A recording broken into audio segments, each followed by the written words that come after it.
As the countdown to the mother of all protests in October 1st continues, many have been trying to discourage Nigerians from coming out in their numbers to participate in the protest.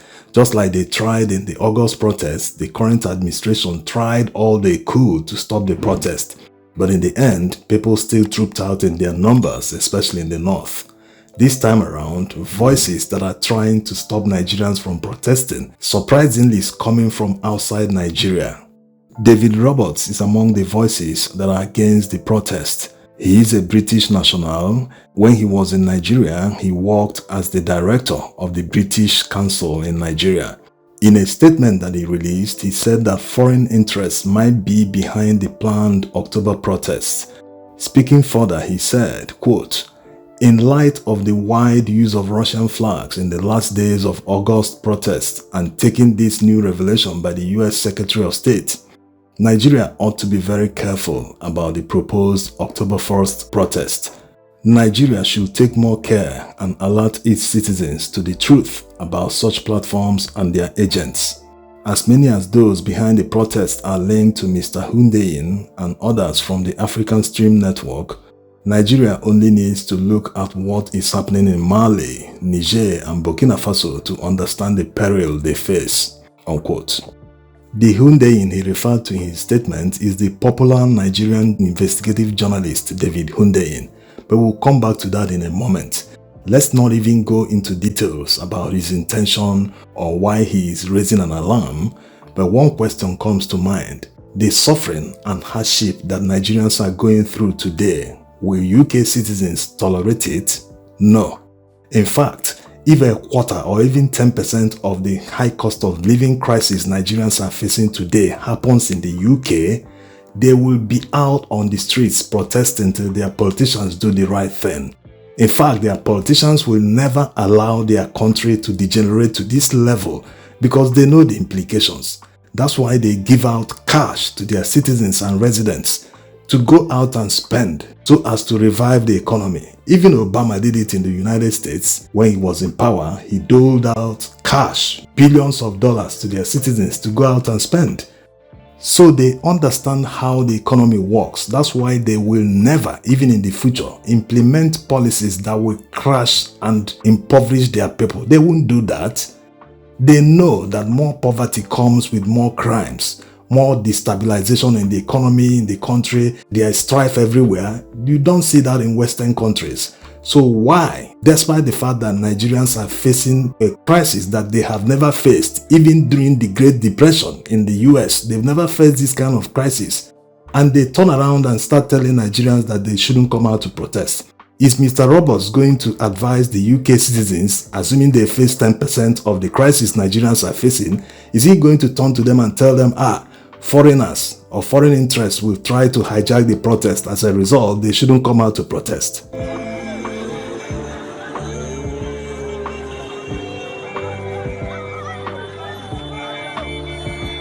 These are scenes from the nationwide hunger protest back in August. Nigerians freely flew Russian flags. Whatever the Nigerian intelligence community and their foreign counterparts make of the flying of these flags, whether foreigners are sponsoring people to destabilize the country or not, now that they have the intelligence, why can't they use that intelligence to force the government to do something that will stop the impending protest in October? Isn't that common sense?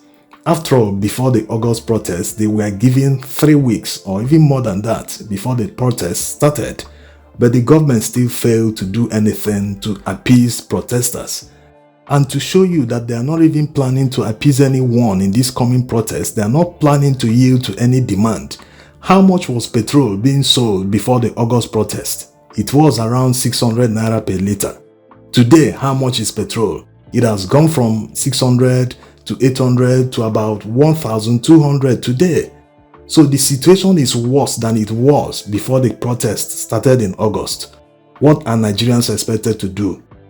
Granted that this didn't start from the current administration, Buhari contributed his own. He borrowed billions from abroad. He printed 25 trillion naira.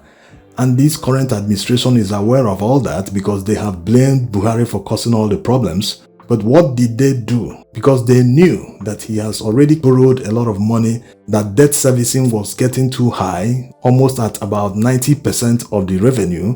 So what were they expected to do? They were expected to at least reduce the government expenditure. Instead, the current administration has printed more than 10 trillion naira already. Buhari printed 25 trillion in 8 years, and in less than 2 years, they've already printed 10 trillion naira.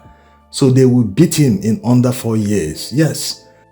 So despite all that happened under Buhari, petrol price was still 185 naira per litre by the time he left office. When he came to power, petrol was being sold for 87 naira per litre. He took it to 185. Now the current administration first took it to 600 and something naira or thereabout. Today, it is being sold for more than 1,300 or even 400, depending on where you live in Nigeria. So you see where the problem lies. They made an already bad situation worse in an effort to increase revenue, because debt servicing was eating almost 90% of the revenue, like already said. They had to increase the price of petrol. Not just that, they've also floated the naira, which effectively devalued it by more than 200%. They didn't stop here, they also increased taxes. They even brought back the cybersecurity levy after Nigerians protested the last time, which forced them to withdraw it. But now it is back there. Banks are charging the 0.05%. So all that they did diminished the purchasing power of Nigerians. On top of all that, they are still taxing them. How are they going to pay? You can't tax poor people that are already down, and you are still taxing them. Where are they going to get the money to pay for the taxes? So when Nigerians come out to protest, it means that they have been pushed to the wall. They can no longer endure. And this time around, just like during the August protest, they still gave the government a lot of time to address these issues. If some of these issues are addressed, they yield to some of the demands, there won't be any protest on October 1st. That's how it works.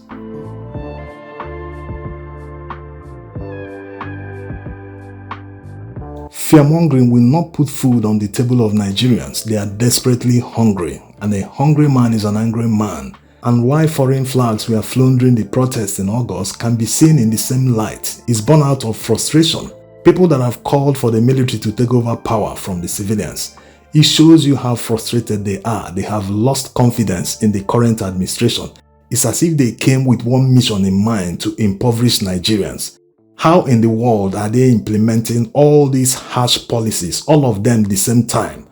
This cannot happen. It will never be tolerated in any Western country. No. So they should help themselves. Let them push that advice to the right quarters.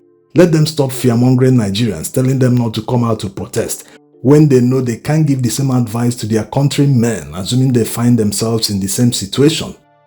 So they won't do anything to stop the protests, just like they did during the August protests, because they know they have the police, the army, and other security agents that will use brute force to stop peaceful protesters. They've tried hard to criminalize protest, but protest is a fundamental human right in a democracy.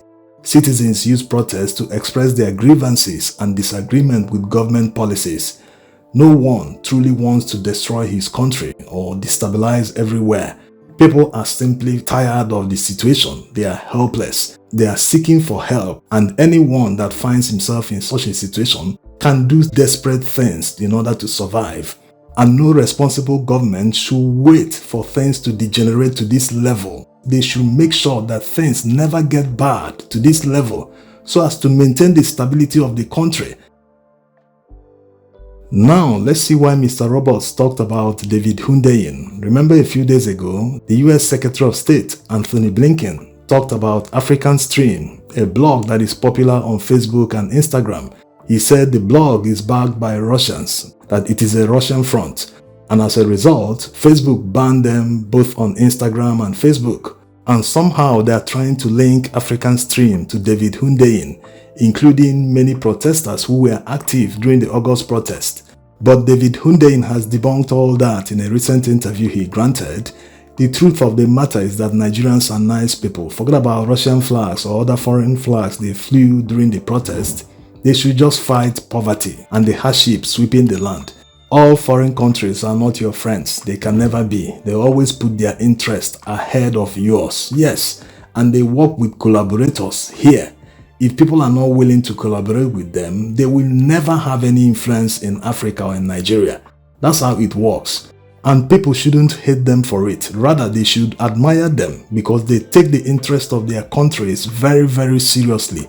Unlike African leaders who don't care, they can sign any agreement provided that their own interest, that their selfish interest is covered. There's nothing like national interest in their dictionary. Thanks for watching.